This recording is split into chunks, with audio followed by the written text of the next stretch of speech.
Hey guys, hasil undian ronde 4 gila banget. Timnas dapet grup mudah, benarkah?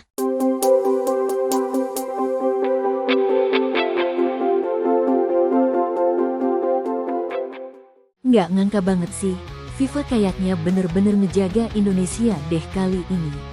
Timnas kita lolos dari grup neraka dan malah dapet grup yang katanya sih lebih manusiawi. Tapi emangnya bener dibantu FIFA? Atau cuma hoki semata? Coba deh kalian nilai sendiri. Grup kita ini berat atau ngasih harapan lolos beneran? Komen pendapat kalian di bawah ya. Dan jangan lupa like, subscribe, plus nyalain lonceng biar gak ketinggalan update timnas selanjutnya. Hai gengs, ada kabar keren banget nih dari timnas Indonesia. Mereka resmi melaju ke babak keempat kualifikasi Piala Dunia 2026 zona Asia. Ini bukan sekadar lolos, tapi prestasi terbesar yang pernah Indonesia capai. Total, mereka sudah cetak 20 gol sepanjang babak kualifikasi, rekor terbaik sepanjang sejarah timnas kita. Tapi hal yang bikin makin menarik adalah dukungan langsung dari Presiden FIFA Gianni Infantino. Dalam konferensi pers di markas besar FIFA, dia secara terang-terangan bilang kalau FIFA akan mendukung agar timnas Indonesia masuk ke grup yang relatif lebih enteng di babak akhirnya nanti. Menurut Infantino, perjuangan Garuda selama ini sangat inspiratif. Dia sampai bilang bahwa cerita Indonesia itu lebih dari sekadar soal sepak bola. Ini soal kebangkitan sebuah bangsa. Menurutnya, Indonesia layak dapat perlakuan adil dari FIFA karena kerja keras dan performa yang konsisten. Bahkan dia menegaskan bahwa FIFA akan mendorong agar timnas kita tidak bertemu dengan Qatar, karena setiap kali mereka ketemu dulu, sering ada keputusan wasit yang kontroversial. Infantino bilang itu harus dihentikan, supaya pertandingan berjalan fair tanpa tekanan dari luar lapangan. Ini hebat banget sih. Presiden FIFA saja sampai turun tangan secara langsung. Lebih lanjut, dia menyebut kalau Indonesia berada di grup bersama Palestina dan Uni Emirat Arab di babak keempat. Informasi ini bikin heboh karena sebelumnya banyak orang khawatir timnas bakal jumpa tim-tim berat seperti Qatar atau Arab Saudi di grup pertama.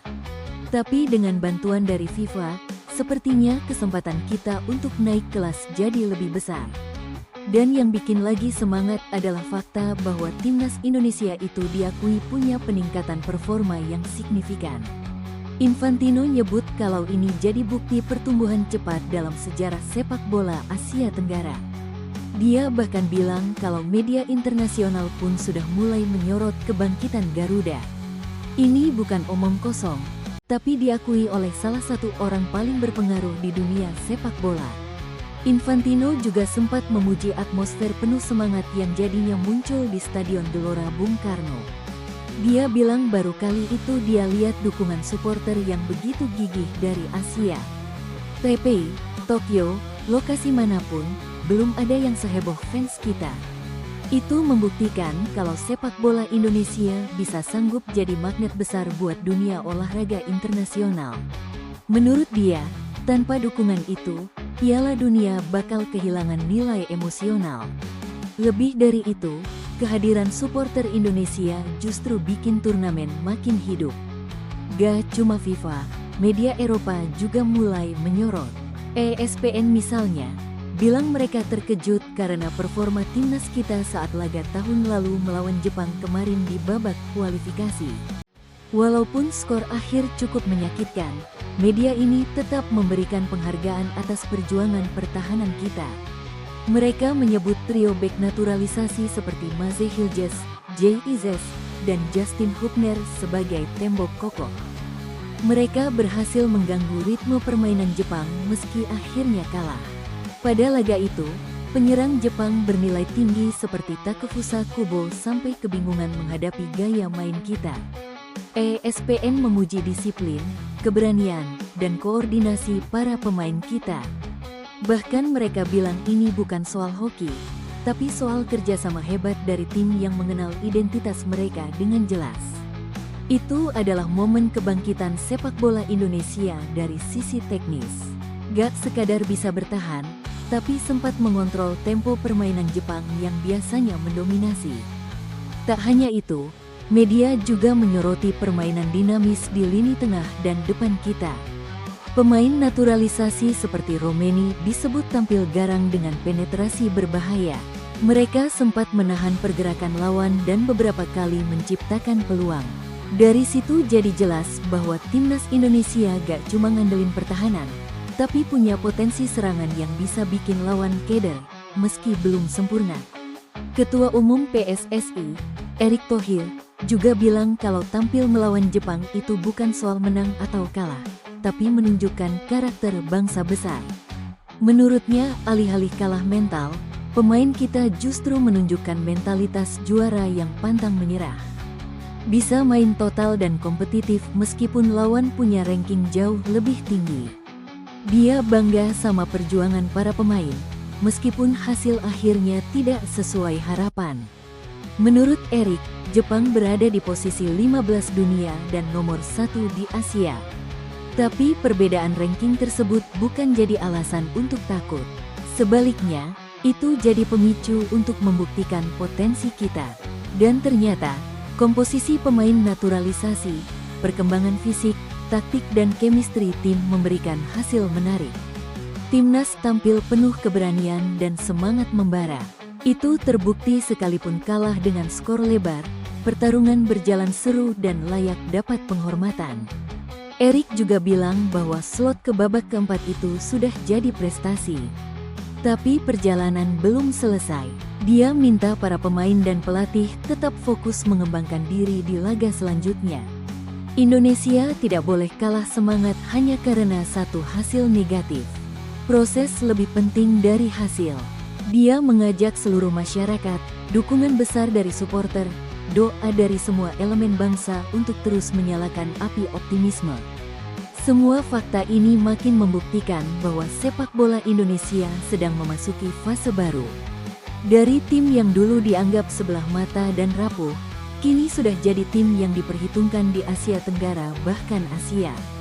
Perjalanan menuju Piala Dunia bukan soal seberapa jauh, tapi seberapa siap kita bersaing di level tinggi. Disinilah kerja keras, strategi, dukungan fisik, manajemen dan fans tergabung jadi satu kesatuan yang kuat. Esensi dari perjalanan ini bisa dikutip sebagai kebangkitan sebuah bangsa lewat bola. Ini bukan soal kemenangan instan, tapi pertumbuhan berproses. Harus melalui proses panjang yang kadang bikin sakit, tapi juga membuka mata dan hati bahwa kita bisa bangkit dari nol, melawan raksasa, dan membuktikan kalau kita punya potensi hebat di lapangan hijau. Apa yang terjadi sekarang bisa jadi pelajaran hebat buat ke depan. Kalau kita bersatu, punya visi dan strategi yang tepat, semua jadi bisa. Gak ada yang instan di sepak bola, semua butuh waktu.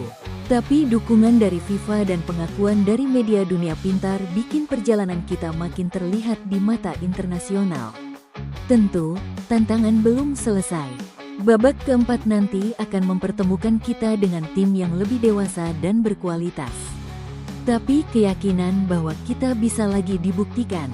Dan dengan atmosfer dukungan supporter dan semangat yang menyala, kita punya modal besar. Ini momen untuk terus membangun, bukan henti di situ. Semoga ke depan kita bisa melihat Indonesia berlaga di Piala Dunia, bukan cuma sebagai peserta, tapi jadi tim yang diperhitungkan.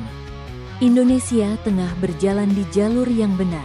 Mimpi besar bukan sekadar angan-angan, tapi jadi target strategis. Jadi buat lu semua yang selama ini ikut mendukung, tetaplah jadi bagian dari perubahan ini. Tetap hadir di stadion, tetap antusias nonton di layar, dan tetap positif menyebarkan spirit kompak. Karena perjalanan ini bukan cuma milik mereka di lapangan, tapi milik kita semua di luar sana. Jadi intinya, hasil drawing ronde 4 ini lumayan ngasih nafas lega buat timnas. Gak bareng Jepang, Korea, Australia, atau tim sadis lainnya. Tapi ingat, tetap butuh perjuangan keras ya. FIFA mungkin ngasih jalan, tapi yang jalanin tetap kita. Menurut lo, peluang Indonesia bisa lolos sampai Pildun tuh berapa persen nih sekarang? Tulis di kolom komentar.